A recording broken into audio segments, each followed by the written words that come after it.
Pessoal, boa noite. Sejam bem-vindos aí a mais uma retransmissão de uma live, né, que foi realizada agora em 2021. Estamos ainda na retransmissão dos nossos melhores momentos, dentro de um enfoque aí do processo de inclusão social e escolar.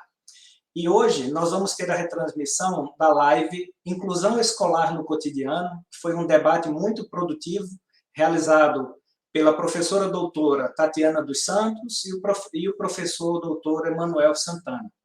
Então, nós desejamos a vocês uma excelente retransmissão e, no final dessa retransmissão, a gente retorna para passar aqui as instruções para a emissão do certificado. Até daqui a pouco. Bom, eu e o Emanuel temos aí, né, uma relação de amizade de longa data, né? Defendemos a mesma causa por motivos distintos também, né, Emanuel? Esse foi um convite muito especial, porque a nossa proposta hoje foi justamente debater um pouquinho, trazendo o olhar da escola, o olhar dos especialistas e o olhar da família. O Emanuel aqui, né, como meu grande amigo, ele também está como família, né, Emanuel? Emanuel tem esses dois olhares que somam muito e agregam muito nessa nossa discussão sobre a inclusão. Nós não vamos retornar, né, Emanuel, toda a questão de legislação, de políticas de inclusão, mas vamos trazer alguns pontos importantes a serem discutidos e pensados nesse momento. Isso. Eu digo assim que você escolheu, né, trabalhar com inclusão, então a escolha foi sua, né? Já eu fui escolhido a ter que trabalhar com inclusão, né? Não tinha alternativa. Quando você não está prestando atenção em um movimento e você tem um palitinho que para a engrenagem e aí te coloca, né, o foco em algo muito importante que você ignorava, né? Ser pai de uma criança com deficiência é isso também, né? Ser pai é um monte de coisa, né? Ser mãe também, mas a experiência única de ser pai de uma criança com deficiência é muito boa também para ambos, né? E a gente vai falar um pouquinho disso no decorrer aí da palestra. Com certeza. Bom, e o nosso primeiro ponto nessa palestra de hoje é falar justamente dessa entrada da criança na escola, né, da matrícula. Então, a gente vai pensar como vem acontecendo essa matrícula. Nosso ponto de discussão é justamente como acontece esse processo de matrícula, quais os enfrentamentos. Hoje, nós temos algumas escolas, sim, que já estão incluindo, recebendo muito bem as crianças, mas nós ainda temos aí uma exclusão muito velada, né? Algumas escolas que não recebem as crianças, que inventam, criam alguns subterfúgios para que essas crianças não consigam efetivar a sua matrícula. E acho que esse é um ponto, por isso também que eu já trago como a primeira provocação para o Emanuel, porque eu sei que como muitas crianças que passaram pela minha vida enfrentaram essas barreiras, eu sei que o Emanuel, como pai, também enfrentou, né? Hoje, muitos pais chegam procurando as escolas angustiados, porque não sabem exatamente como serão recebidos, né? Alguns pais até receiam falar dos seus filhos, porque não sabem exatamente como a escola vai receber essas crianças. E aí a gente começa a se deparar com a primeira questão na escola, que são as questões de barreiras atitudinais, né? De exclusão escancarada ou, por vezes, velada, não é isso, Emanuel? Com certeza, né? A escola... minha experiência, o Thiago está com 13 anos, né? Vai fazer 13 anos esse ano, e a gente começou a estudar cedo, né? A primeira luta foi com relação ao plano de saúde, para o plano de saúde deixá-lo sair de casa. Então, assim, a gente teve que entrar na justiça para o Thiago ir à escola, né? Porque o Thiago tem uma síndrome rara, além do autismo, né? Chama síndrome de Ondine. Então, o plano de saúde não permitia que ele saísse do home care. Então, essa foi a primeira batalha judicial para que ele conseguisse ir à escola, né? O direito de ir e vir dele estava sendo cerceado, né? Enfim. E aí, na escola, na educação infantil, o filho, a criança com deficiência, geralmente é muito bem recebida pela escola.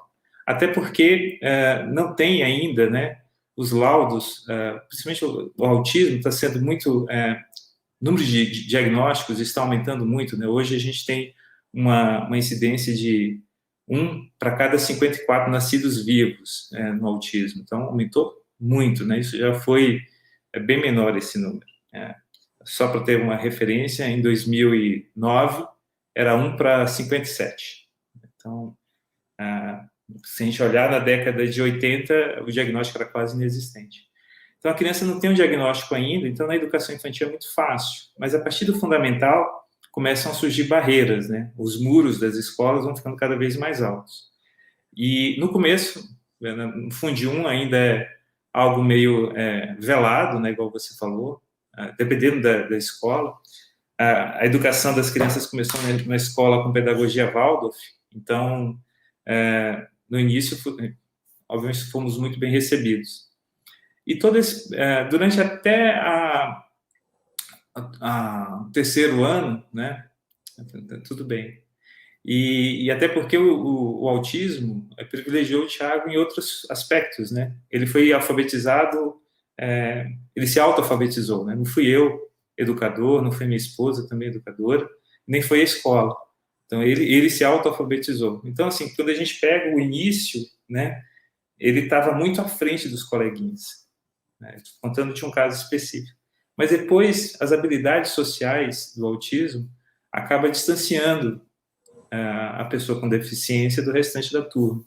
Isso ocorre também em outras deficiências, né, ou outras síndromes. Isso também acontece.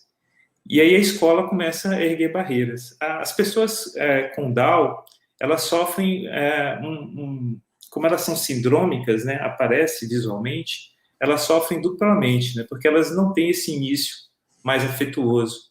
Elas já são barradas de imediato em algumas escolas. Então, o ser sindrômico, né, ter algo, fenótipo, já coloca outra barreira para ela. Mas aí, recentemente, inclusive, 2 anos atrás, eu tive acho que uma agressão, né, vou falar a verdade. Mas o meu filho rapidamente, meu filho mais velho queria trocar de escola, e os 3 estudam em uma escola. Falei, vamos levar todo mundo para outra escola. Fizemos todo o processo de matrícula, tudo certo. E eu trabalho com educação há 18 anos, né? Conheço a legislação, sei que jamais alguém poderia negar tão claramente, né, tão agressivamente, a matrícula de uma criança com deficiência em escola. Eu não esperava passar por isso. E estava concluindo o processo em uma grande escola aqui da minha cidade, de Vinhedo, uma das melhores, se não for a melhor escola da cidade, a mais bem preparada, e o argumento foi justamente esse: nós não estamos preparados para receber seu filho. E aí eu, rapidamente, né, contra-argumentei: poxa, se vocês que são a melhor escola, a que tem a melhor estrutura, a melhor biblioteca, que você acabou de me mostrar toda a escola, a gente visitou os notebooks, enfim, salas fantásticas para atividades, enfim. Se você não está preparado, quem está? Quem está preparado? Então, assim, e o problema maior desse episódio é que ela negou a matrícula ao meu filho na frente do meu filho mais velho, que estava escolhendo a escola para ele. E o processo para ele, né, assim, ele querer ir estudar em uma escola, os amigos dele estão indo para uma escola, e essa escola dizer não para ele, para o irmão dele, ele ficou balançado, né? Ele ficou assim, nossa, mas agora, como é que é? Eu vou, não vou? Falei, a decisão é sua, mas você vai querer entrar em uma escola que está ensinando para você, para a sociedade, que seu irmão não faz parte disso? Isso vai no fim do processo da inclusão, né? No final das contas, gente, nós estamos todos no mesmo planeta. Nós todos já estamos inclusos aqui. E a gente tem que aprender a conviver um com o outro, né? Acho que esse é o grande ensinamento, o grande benefício da inclusão. A inclusão, ela, assim, melhora vários aspectos na escola. E a pessoa, às vezes, a diretora ou a coordenadora que nega a matrícula, ela não está conseguindo observar isso. Ela não consegue visualizar não só a violência que ela está cometendo, né, na frente de uma outra criança, né, que é irmão, que tem sentimentos, da família, né, que assim faz questão que tem que entrar na justiça para o filho à escola, né, que batalhou 13 anos para que aquela criança sobrevivesse e porque no começo, por conta da síndrome, eu só queria que ele vivesse, né? Tomara que meu filho fique vivo. Mas depois você quer que ele ganhe o mundo. E eu e a Tatiana, nós temos uma história de uma reunião, que eu vou contar aqui agora. Nós trabalhávamos em um grande grupo educacional, um dos maiores do país. E aí, em uma reunião sobre inclusão, a gente começou uma discussão, né? Tinham conselheiros, né? Uma reunião da alta direção dessa instituição. Tinham conselheiros, ela tinha acabado de apresentar um projeto. E aí o pessoal falou assim, não, mas tem alguns casos, né? Se eu não me engano, não sei se ele era dentista cego, não, mas ele não pode, ele queria fazer odonto, né? Mas ele é cego, como é que ele vai fazer odonto, né?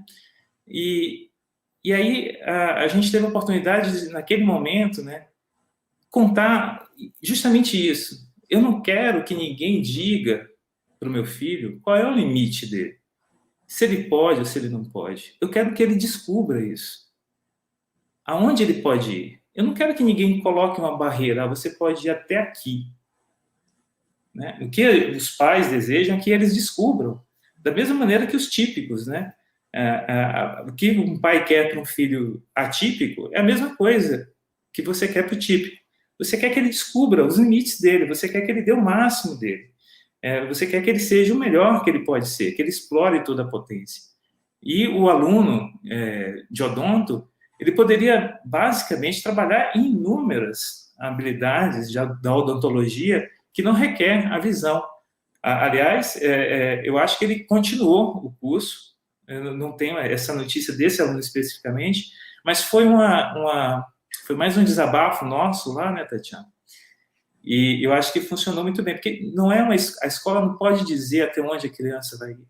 A escola que pune, a escola que cerceia a criatividade, ela é extremamente danosa, não só para a criança com deficiência, para a pessoa com deficiência, mas principalmente para os típicos. E uma coordenadora que nega essa matrícula, que velada ou descaradamente, né, ela está perdendo a grande oportunidade de ter em sala uma coisa ímpar, né? Porque no final do dia, você ensinar quanto que é 2 mais 2 para uma criança, você pega duas laranjas, mas 2 laranjas são 4, né? Até 2 vezes 3, você tem 3 laranjas. Se você colocar 2 vezes 3 laranjas aqui nessa bacia, você vai ficar com 6 laranjas. Isso é muito fácil, ensinar isso. Agora na verdade, acho que é isso, né, Manuel? Desculpa te cortar aqui, já me empolgando, né? Mas eu acho que esse é o principal ponto, né, da inclusão. Eu vejo, assim, às vezes, os pais angustiados, chegando para procurar matrícula, e às vezes os próprios pais, que já estão tão calejados, né, com essa trajetória, eles já chegam falando aquilo que a criança não faz. Né? E eu acho que o ponto da inclusão é olhar para a potencialidade, aquilo que a criança consegue fazer, né? A mesma coisa o professor. Quando a gente fala, por exemplo, né, que não está preparado, isso me remete a um artigo que, inclusive, eu escrevi aqui com a Júlia, em que o título veio de uma fala de um professor, né? Mas isso já faz um bom tempo, né, que nós escrevemos, eu não fui preparado. E o eu não fui preparado, eu não tenho formação, nesse momento ele me remete muito à questão da pandemia. Eu faço uma relação entre a inclusão e a questão da pandemia. Veio a pandemia, nenhuma escola estava preparada para trazer o ensino remoto e, de repente, todo mundo correu contra o tempo para conseguir dar conta. Mas parece que a inclusão, a gente vem discutindo, vem defendendo há décadas, mas as pessoas ainda se agarram nesse discurso de que nós não temos preparo, como aconteceu com a escola, né? Então, acaba criando essa situação de exclusão, né? E usa esse discurso de, mas eu não fui preparado, né? Infelizmente, isso acontece muito na inclusão. A gente traz também essa questão da matrícula, porque também tem escolas que buscam a matrícula, que se dizem inclusivas, mas também não se preocupam com o pós-matrícula, que é a permanência da criança. Então, que trabalho nós precisamos desenvolver dentro da escola com as crianças? Agora, a gente vai falar também um pouquinho do contexto de pandemia, como foi essa organização, como que as escolas, né, além de pensar todo o ensino remoto, toda essa adaptação, também pensou a inclusão nesse contexto. Não foi fácil. A gente teve aí no início da pandemia a declaração de muitos pais dizendo que essas crianças foram esquecidas, e foram, né, em várias situações, em várias regiões, as crianças realmente foram esquecidas. Então, esse ponto de pensar a matrícula, né, acolher essa família, porque nós temos aí os dois lados, nós também temos do outro lado professores muito receosos ainda, né, achando que não vão dar conta. Mas isso vem realmente de uma formação que a gente traz daquela escola única, né, onde todo mundo é igual. Nossa, a gente está falando tanto de diversidade, então o olhar tem que ser para a diversidade, ele não pode ser o único, cada criança aprende de uma forma diferente, indiferentemente das suas especificidades, ela aprende de forma diferente, então a escola tem que ter um olhar diferente. Mas isso tudo impacta também numa questão de sensibilidade, né? A inclusão, ela acontece sempre a inclusão ela acontece de dentro para fora. Primeiro, você acredita, você confia, né, na potencialidade da criança, você acredita que ela deve estar ali, que esse é o correto, porque o princípio da inclusão é a socialização, é a interação com os amigos, é aprender com o outro, e quando nós excluímos, nós negamos esse direito à criança. Então, a gente sabe o quanto é importante a inclusão, não só para a criança que passa por esse processo, mas, como você disse, para o coordenador, para o professor, para as crianças que conseguem conviver com a diversidade. Uma escola inclusiva, ela traz isso, né? Ela reflete esse olhar inclusivo que vai da criança até o professor, que vai até as famílias que também sabem incluir e sabem receber muito bem essas crianças. Então, a preocupação aqui é não só garantir a matrícula, mas também a permanência da criança. E aí a gente entra numa questão que a gente vai trazer no próximo slide, que é a questão da parceria. Que parceria que é essa? A gente sempre fala muito da parceria com a família e com os profissionais especializados. Pensando em profissionais especializados, a gente tem aí duas vertentes, né? Às vezes a gente vê também algo meio contraditório, assim, o profissional especializado querendo ditar o papel da escola e a escola querendo ditar o papel do profissional especializado. Isso não é parceria, né? A parceria é quando a gente respeita aquele conhecimento que é do profissional, o terapeuta que está lá fazendo, né, a terapia com a criança, e a expertise também do professor, que é pedagógica, que entende ali como vai acontecer o processo de ensino e aprendizagem. E a família? Bom, a família é fundamental para fazer essa aproximação, né? A escola inclusiva, ela tem que estar aberta para a família e aberta para os profissionais especializados. A gente fala tanto aí dos PDIs, né? O Plano de Desenvolvimento Individualizado, que é da criança, mas esse PDI, ele precisa ser pensado por uma equipe, ele precisa trazer essas informações dos profissionais especializados. Eu sei que o Thiago também faz várias terapias, né, e eu sei que vocês têm um projeto aí defendendo também uma vertente nas terapias, mas eu queria ouvir um pouquinho, Manuel, de como acontece essa parceria, né, não especificamente agora na escola em que o Thiago está estudando, mas assim, o que você percebeu nesse momento da importância da parceria entre a família, quando que você percebe que realmente essa parceria faz a diferença para o processo de ensino e aprendizagem da criança? Acho que a Júlia quer fazer uma pergunta, aí depois você me responde. Tá bom. Eu quero complementar a sua colocação, Tatiana. Quando você estava comentando, me lembrei de uma escola como é importante a parceria com os profissionais, principalmente para os profissionais entenderem também a importância da escola e o trabalho do professor. Teve um caso de uma menina com muita dificuldade motora, e a escola convidou o fisioterapeuta dessa menina para estar na escola. E ele foi à escola e ficou observando a menina em sala de aula. E ele viu que ela fazia movimentos na escola que ela não fazia na clínica. Então, olha a importância dessa troca. Então, no grupo, ela esquecia que ela estava no grupo, né, com os amigos ali brincando, meu, ela está fazendo um movimento que não faz lá na clínica. Então, assim, reforçar bem isso. Precisamos estar juntos, porque clínica é uma coisa, escola é outra, e um precisa do outro. Então, lá na clínica, o professor vai poder também trocar ideias com o profissional para melhorar a sua prática pedagógica de inclusão. E o pessoal, os profissionais, médicos, fisioterapeutas, toda essa equipe, ir à escola para poder descobrir que os movimentos na escola, muitas vezes, são outros. Ele está um tempão na clínica tentando fazer e a escola já está fazendo. Então, essa importância aí, fazendo o gancho com vocês. Agora, o Emanuel responde, por gentileza. Obrigada. Falando primeiro sobre a parceria, né, da pessoal da terapia especializada e os professores.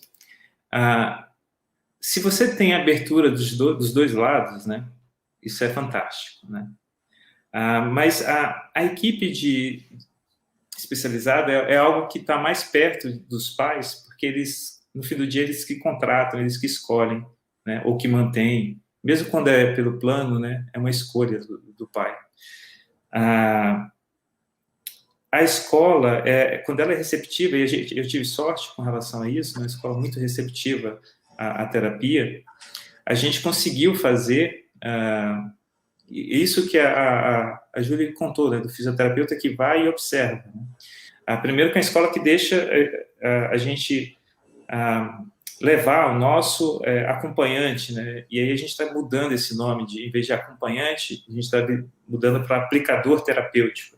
O acompanhante, na verdade, é um termo errado, né? Um termo de uma pessoa que está lá mais para necessidades físicas, né? De locomoção. Ele é mais um cuidado do que o aplicador. O aplicador, ele consegue fazer trocas com os professores, e as minhas melhores aplicadoras foram pedagogas, ou seja, foram professoras. Eu tive aplicadoras psicólogas, né? Estudantes de psicologia no começo, e a experiência não foi tão boa igual com as pedagogas. As pedagogas, elas entendem de um processo mais de aprendizagem para estar na escola, elas respeitam aquela sala de aula, que é uma coisa que quem é professor, ao entrar em uma sala de aula com o professor, ele sabe que aquele espaço é o espaço do professor. Ninguém pode tirar a autoridade daquela pessoa naquele espaço, nem o diretor da escola. Porque o diretor pode ser diretor da escola, mas na sala de aula, ali quando fecha a porta, quem coordena aquele grupo, quem direciona as atividades daquele grupo é o professor. E achar um bom professor para isso, né, que consiga conectar, é fantástico. O resultado é fantástico. E mesmo quando tem aquele professor que acha que não está preparado, os professores, em sua maioria, né, eles têm um sentimento com relação ao trabalho, uma ligação, principalmente das crianças, né, é muito grande, né, são apaixonados pelo que fazem, né, a maioria dos professores, eles são apaixonados pelo que fazem. Então, contar com esse tipo de profissional que tem um engajamento sentimental no que ele está fazendo, no fazer dele, já mostra, quando ele consegue entender que aquela equipe que está chegando de profissionais também tem o mesmo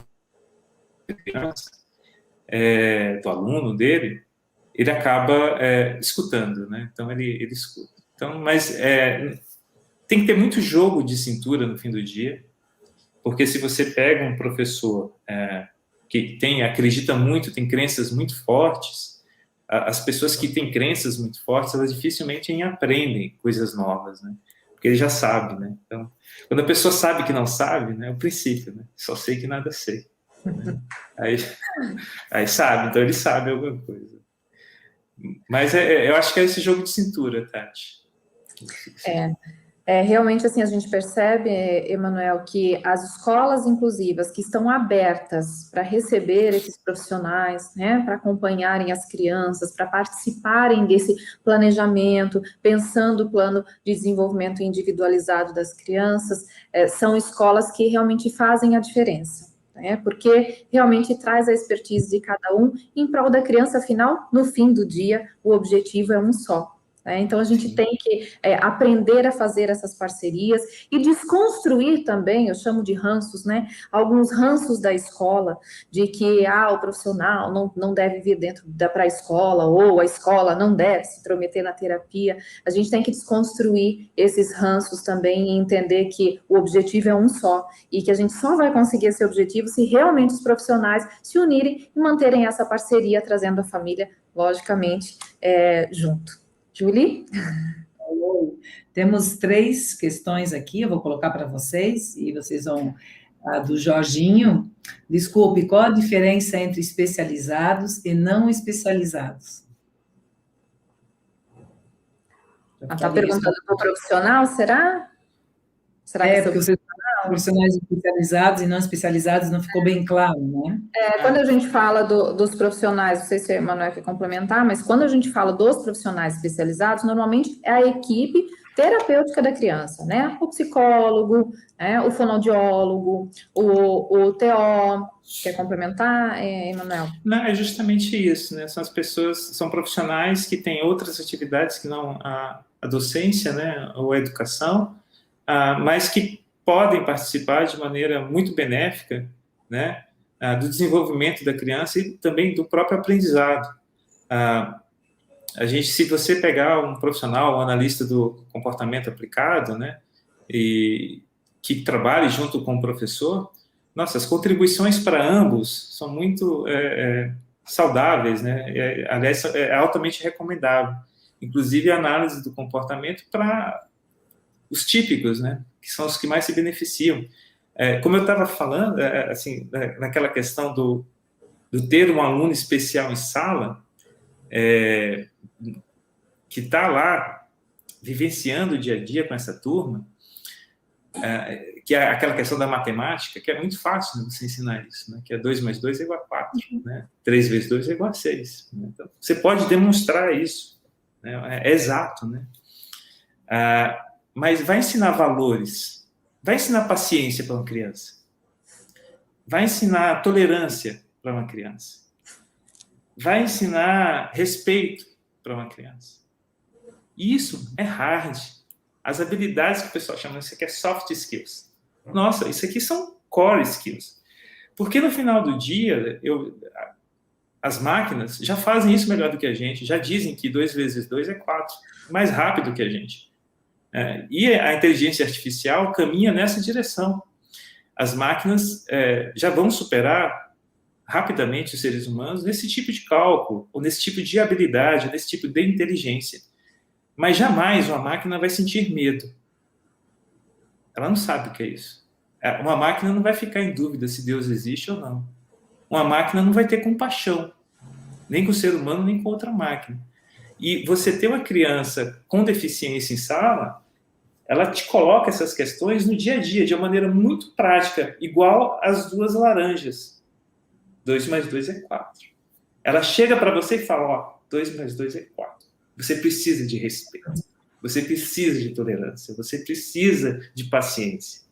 E aí, essas habilidades socioemocionais, que são as habilidades do século XXI, têm uma força com uma criança com deficiência que os típicos é que se beneficiam no fim do dia disso. Né? O Tiago tem uma amiguinha que se chama Valentina. Toda reunião que a gente fazia, ela vinha parabenizava a gente. Nossa, mas ela é um doce de menina. Ela ficou muito próxima dele. Ela esperava ele chegar na sala de aula, na escola, na porta, para pegar na mão dele e levar ele até a sala. Ela criou uma responsabilidade.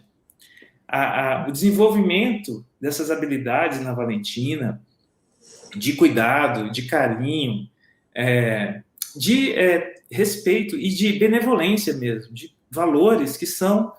que talvez tenha entrado em desuso na nossa sociedade, né, que eram tão sagrados quando você olha as sociedades gregas, ou mesmo hoje em dia a honra, né, no Japão, mas eu acho que a gente pode trazer de volta isso, né, e uma maneira disso é ter respeito pelo outro. E a inclusão, quando você acha que você não tem inclusão, quando você não discrimina a inclusão, você não olha a deficiência, quando você começa a olhar somente a pessoa, né, aí sim que você tem inclusão. Para você, já superou nesse momento. Muito bem. Quando você usa o nome, né? E não a deficiência, a pessoa tem um nome, né, Emanuel? Tem mais uma questão aqui, que é a pessoa pergunta se recomenda ou recomenda, né? Ah, esse é antes. Como trabalhar o aluno com autismo leve e que também tem nível de superdotação? Você sabe que o autismo leve é o mais pesado de todos? O autismo leve vai colocar na vida dessa pessoa situações de bullying no trabalho, na sociedade, porque ele vai ser colocado como bobo, como uma pessoa que não tem malícia, como uma pessoa que não entende uma piada, mas que consegue fazer um programa de computador, mas que consegue estar ali no dia a dia. O autismo leve, eu também tinha essa visão, achava que o autismo pesado, né, mas era o mais difícil. Não, para o autista pesado,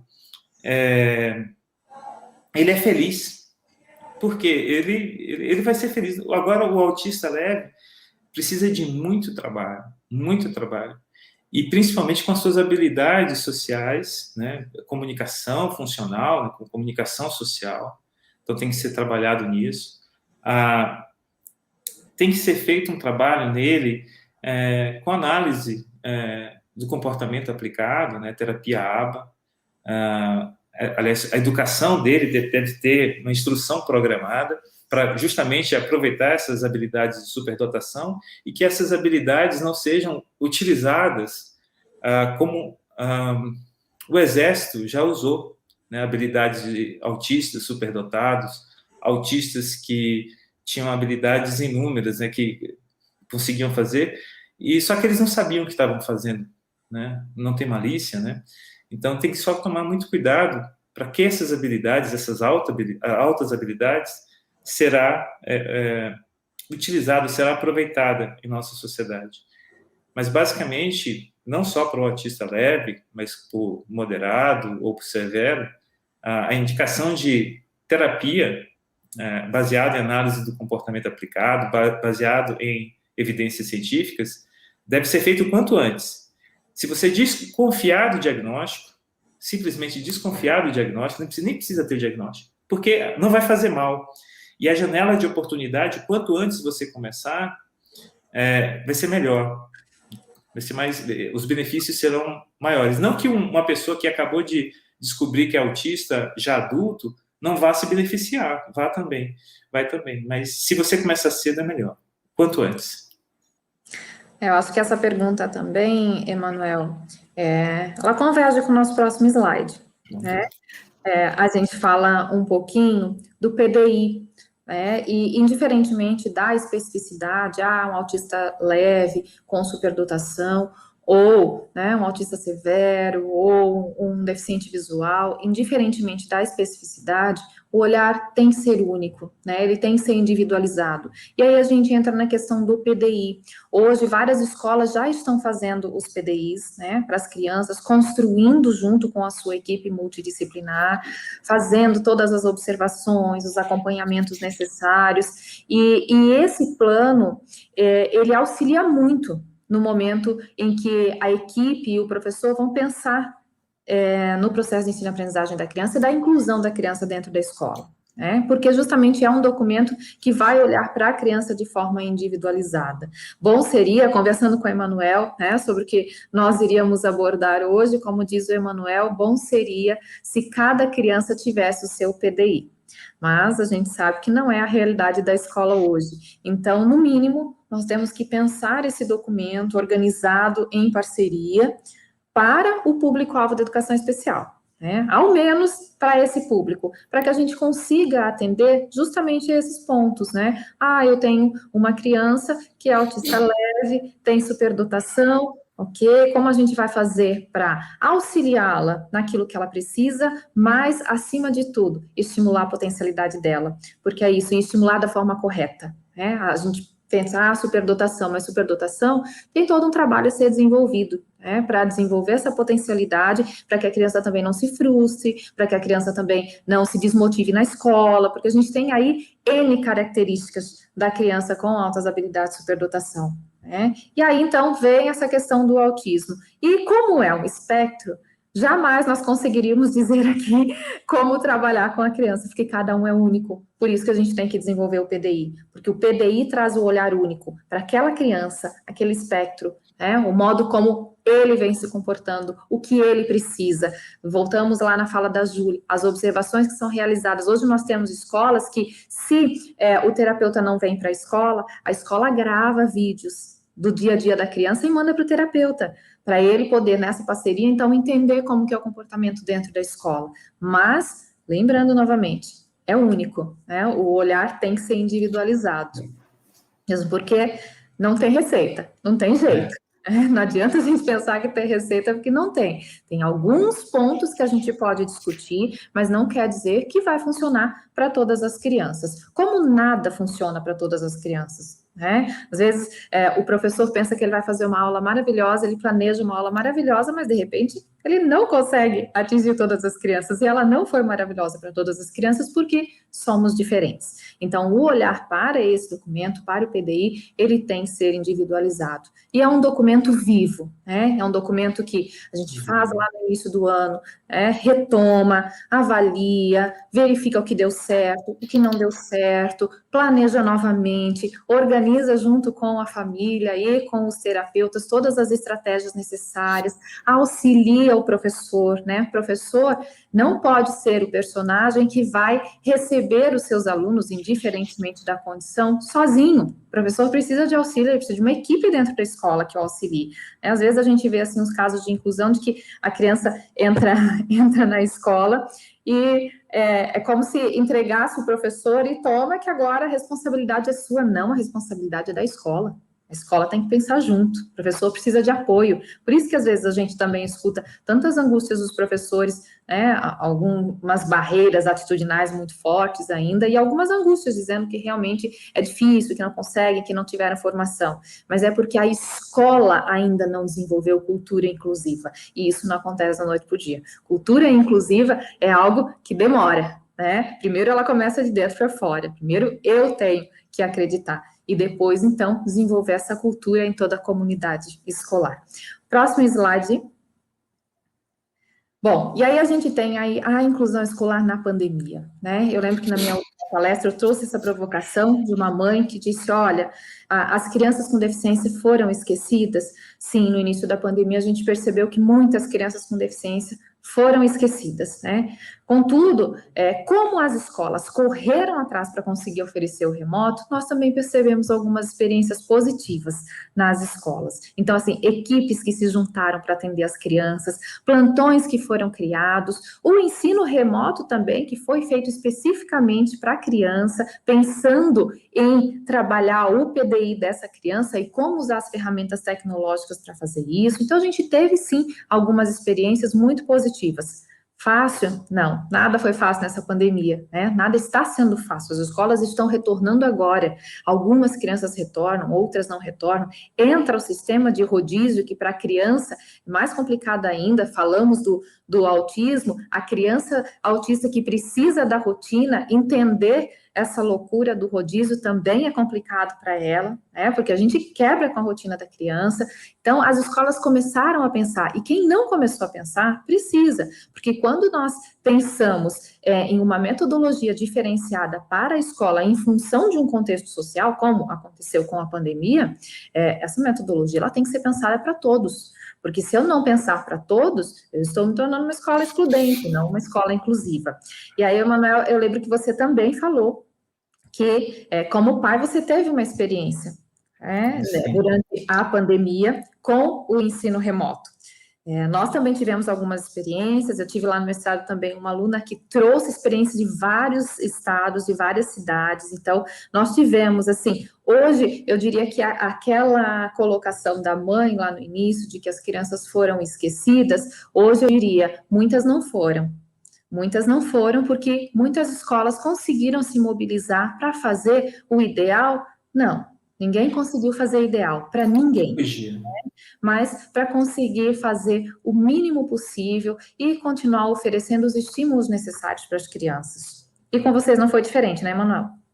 não, a gente começou como todo mundo, né, sem saber ao certo como fazer, e acho que para as escolas também, né, teve um susto, né, aliás, até hoje parece que eu não quero acreditar nessa pandemia, mas enfim, está acontecendo, né, está acontecendo, não é um filme, está acontecendo com a gente.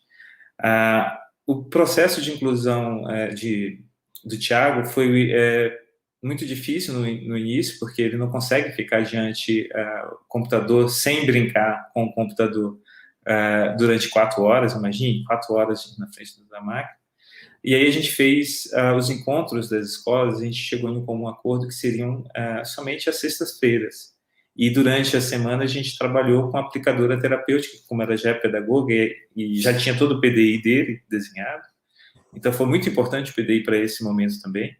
E aí a gente começou a trabalhar as questões de língua portuguesa, matemática, e aí a escola entrava justamente nas aulas de história, geografia, juntamente com essa pedagoga, que é a aplicadora terapêutica. E ela aplica instrução programada, né? Então tem aprendizagem sem erro, então tem uma série de pré-requisitos para se aplicar a isso. Mas isso foi o meu caso.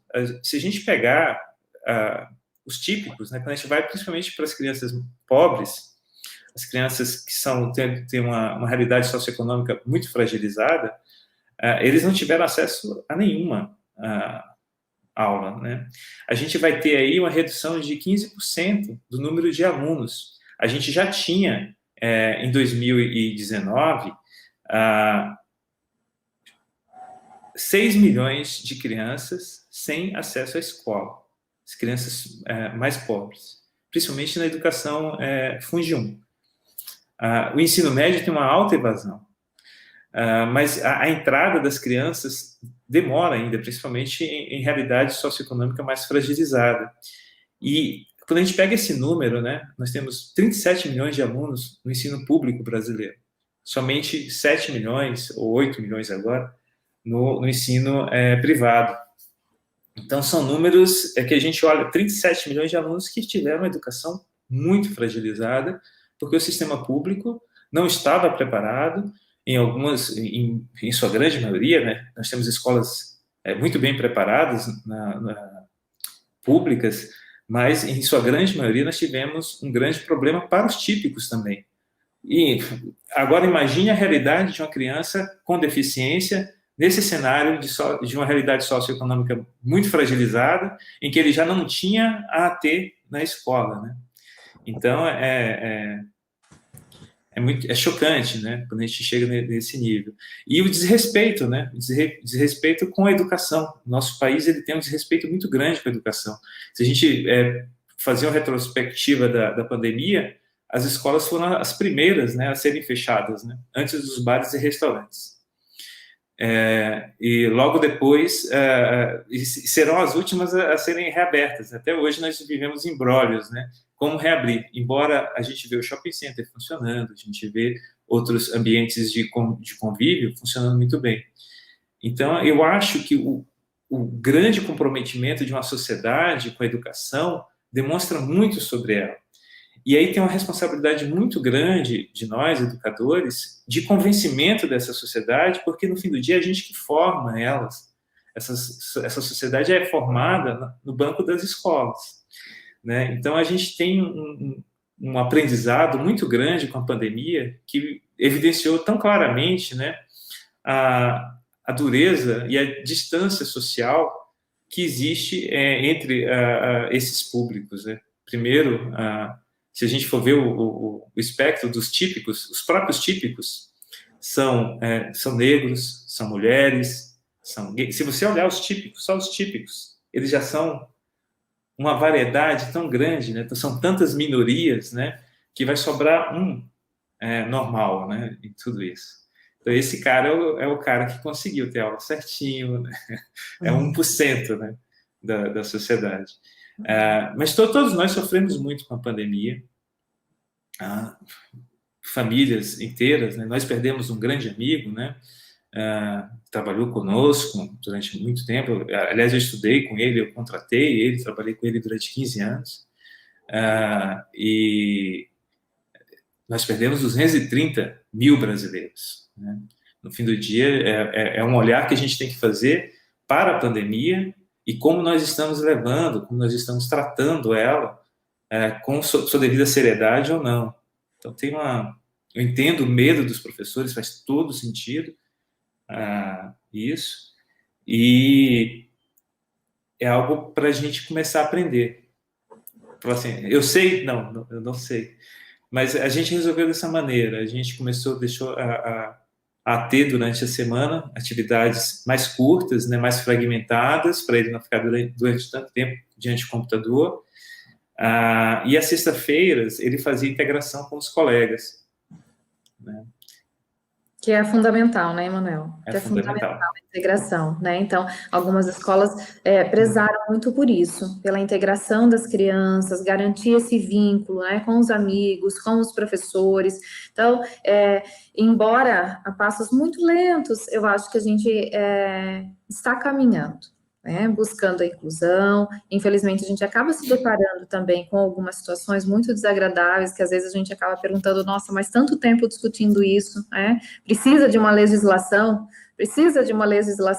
para determinar que realmente nós somos diferentes e que a escola é para todos e que ela deve ser pensada para todos. Infelizmente, existe uma legislação, né? Precisa de uma legislação, em alguns casos ela nem funciona. A gente, inclusive, vai falar um pouquinho da legislação, né? A gente vai falar aí muito rapidamente, porque a gente já está com o nosso tempo também. O tempo voa, né? O tempo voa, a gente começa a falar o tempo voa, né?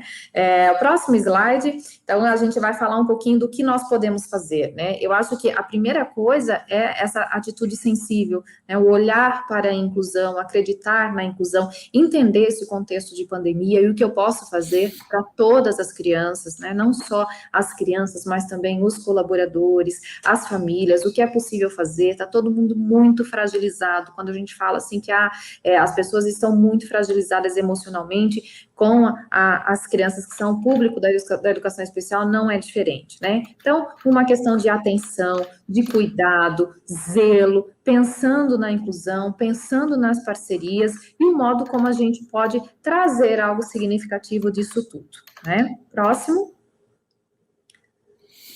Pensando um pouquinho, então, aí, no que é a inclusão, o Emanuel traz aí, então, um slide que ele vai falar um pouquinho. A gente não vai aprofundar conceito, né, Emanuel? Até porque a gente não faz muito tempo aqui, mas eu acho que é a mensagem realmente do que fica sobre inclusão, né? Uma definição, basicamente, por conta da defesa, né, do decreto 10.502, que é o famoso decreto da exclusão, da segregação, que criou-se um debate, né, sobre quem é inclusionista e aí inclusionistas totais, dividindo a comunidade que advoga em favor da inclusão em dois grupos para enfraquecer o movimento. Quando você olha aqui, né, eu pergunto para você, Tati, aonde que está a inclusão aqui? Desses quatro. Eu olhando para a tela, está na última, tá? Está na última tela, que eu estou olhando a tela, né? Sim. Está na última tela, ela não está nem na primeira, nem na segunda, nem na terceira. Está lá no último ponto ali. Esse aí está a inclusão. Pelo menos... Justamente. Aí. É quando você coloca, né, dentro da escola a criança com inclusão na sala regular, né? Próximo slide, por favor. Aqui, claramente, nós vivemos o primeiro exemplo, né? É a escola que nega a matrícula, né? Que a gente viveu.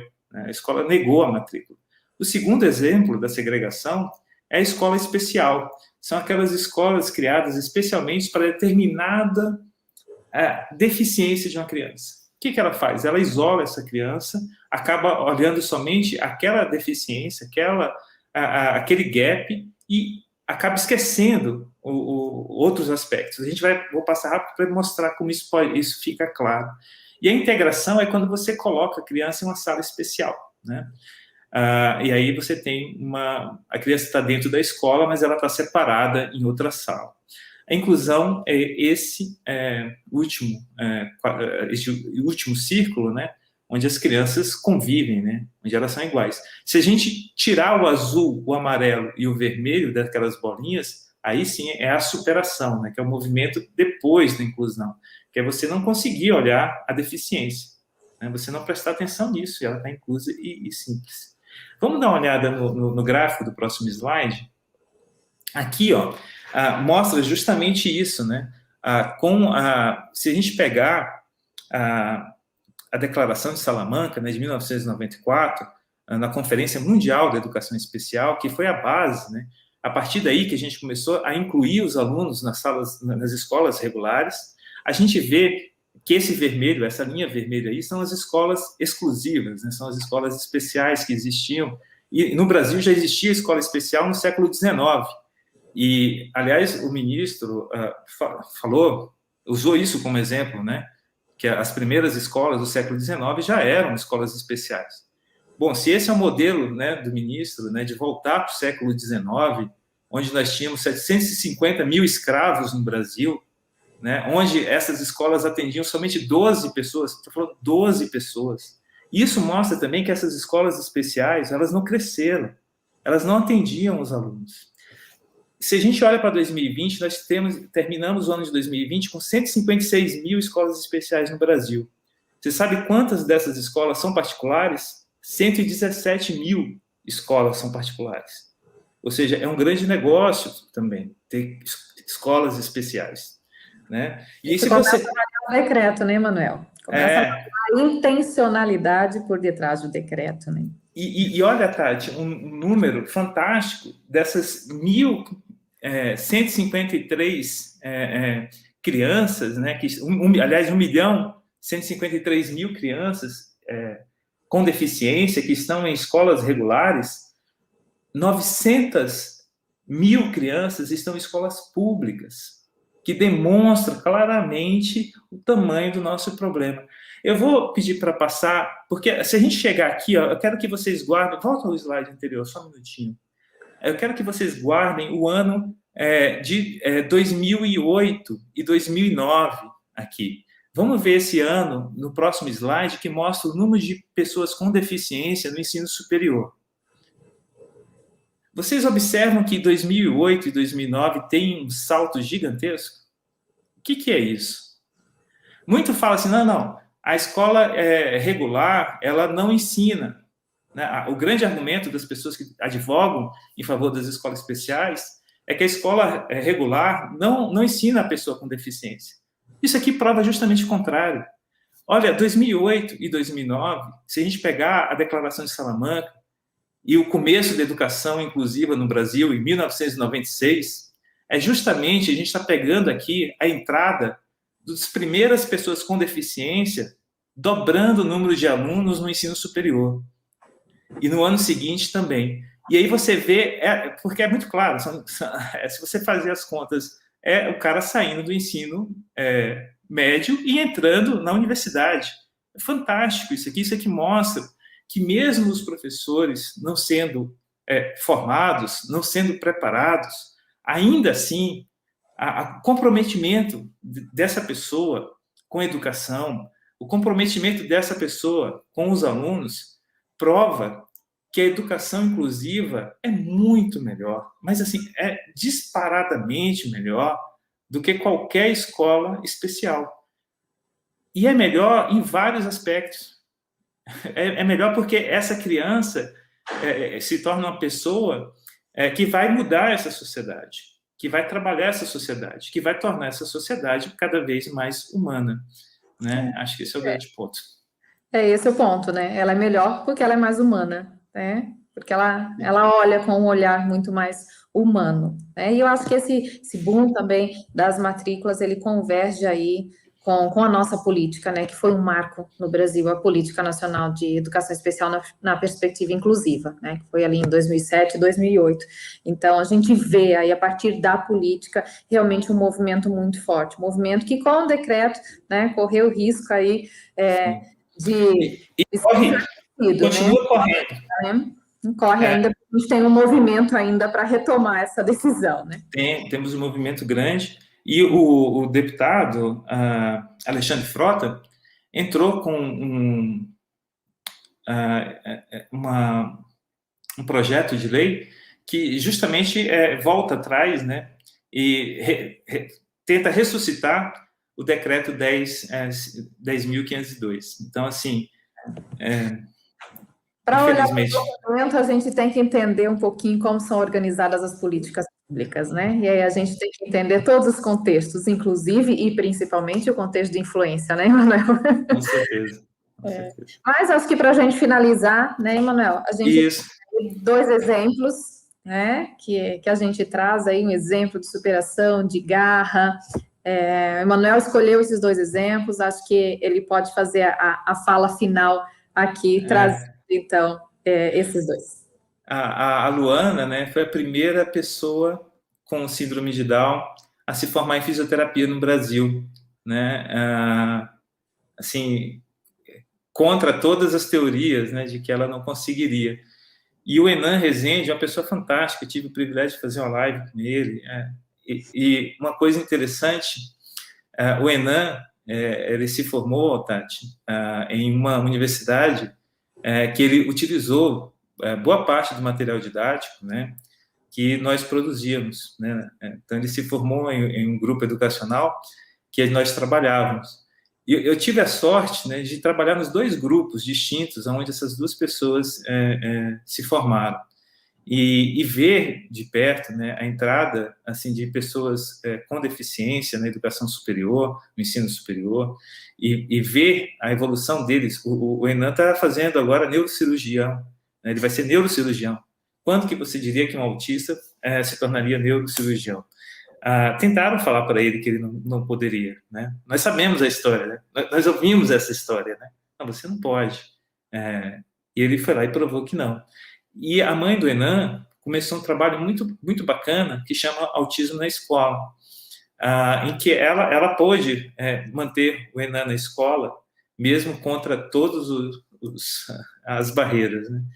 E um exemplo, né, para a gente se motivar e saber que é possível, né? É possível. E é possível cada vez mais, né? Estamos de volta, pessoal. Esperamos que vocês tenham gostado bastante aí dessa live, tenham obtido aí bastante aprendizados com o que foi trazido e debatido pelos 2 professores. E agora nós gostaríamos de convidar você para a nossa próxima retransmissão, que vai ocorrer agora no dia 6 de janeiro, que é com o professor Dr. Igor de Moraes Paim. E o tema vai ser Educação para Superdotados, né? Será a nossa última retransmissão relacionada com a questão da inclusão social e escolar. Então, convidamos vocês aí no próximo dia 6 com o professor Dr. Igor Paim. Sobre a emissão do certificado, vocês vão clicar no link da descrição do vídeo ou abrir o aplicativo da câmera do smartphone e apontar para a tela do computador ou da TV. E vocês vão, então, acessar com a conta do Facebook ou do Google, verificar o nome e e-mail de vocês, isso é muito importante para que o nome saia correto no certificado e o certificado seja enviado de fato para o e-mail de vocês. E o código de hoje, 8783. E em seguida vocês vão clicar em gerar o certificado. Lembrando mais uma vez o código, 8783. E lembrando que essa emissão gratuita ficará disponível 48 horas após a retransmissão, a finalização aqui da retransmissão da live, e que a gente respeita o fuso horário do Brasil. Agradecemos mais uma vez aí a participação de vocês conosco e aguardamos vocês aí na nossa próxima retransmissão. Tenham uma excelente noite.